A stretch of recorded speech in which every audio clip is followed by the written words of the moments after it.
राधे राधे, जय श्री कृष्णा, जय जय श्री राधे। श्रीमद् भागवत महापुराण 11वें स्कंद का 8वां अध्याय।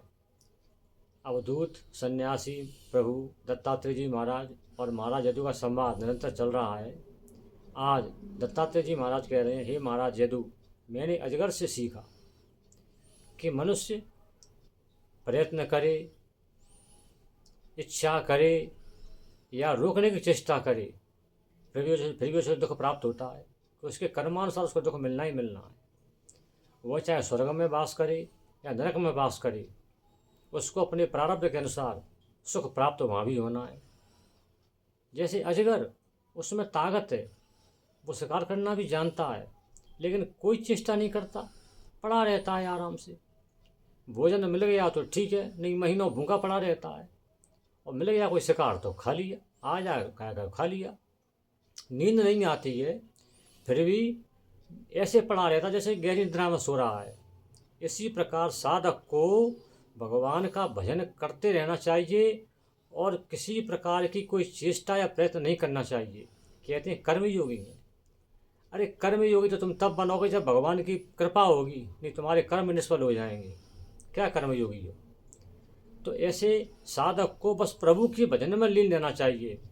उसके कर्मानुसार, उसके प्रारब्ध अनुसार उसको जो भी मिलना है प्राप्त हो जाएगा। इसी प्रकार में समुद्र से सीखा महाराज कि साधक को हमेशा प्रसन्न, खुश रहना चाहिए, शांत रहना चाहिए, गंभीर रहना चाहिए। समुद्र पर ज्वार भाटों का, तरंगों का कोई प्रभाव नहीं पड़ता है। वर्षा ऋतु में नदियों का कितना अथाह जल समुद्र मिल जाता है, उसका वाटर लेवल नहीं बढ़ता है। इसी प्रकार गर्मियों में समुद्र सूखता नहीं है। तो समुद्र के समान साधक को बस भगवान का भजन करते रहो और शांत प्रकृति में प्रवृत्ति में बने रहो, खुश रहो, प्रसन्न रहो। इसी प्रकार मैंने महाराज पतंगे से सीखा। जो पतंगा एक कीट है ना, जो बरसातों में ज़्यादा प्रकट होते हैं, रोशनी पर मरते हैं, वो पतंगा महाराज उस अग्नि स्वरूप पे इतना मोहित हो जाता है कि उसमें गिर के अपने प्राणों को दे देता है।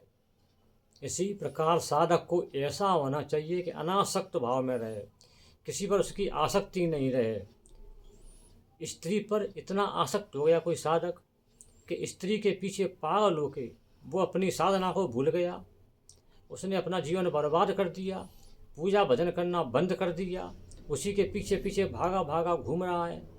तो इस प्रकार उसकी साधना भंग हो जाएगी, वह भगवान से विमुख हो जाएगा। इसलिए अनासक्त भाव से अपने गृहस्थ धर्म का पालन करो, गृहस्थ धर्म में रहो, लेकिन भगवान का भजन पूजन करते रहो, तीर्थाटन करते रहो। इस प्रकार साधक भक्ति मार्ग में चलते हुए और गृहस्थ मार्ग में चलते हुए, संतुलन बनाते हुए अपने जीवन को मोक्ष प्राप्त कर लेता है। यह 3 गुरुओं से ये शिक्षा प्राप्त की महाराज। अब कल बताएंगे। आज इतना ही। राधे राधे, जय श्री कृष्णा, जय जय श्री राधे। जय श्री कृष्ण।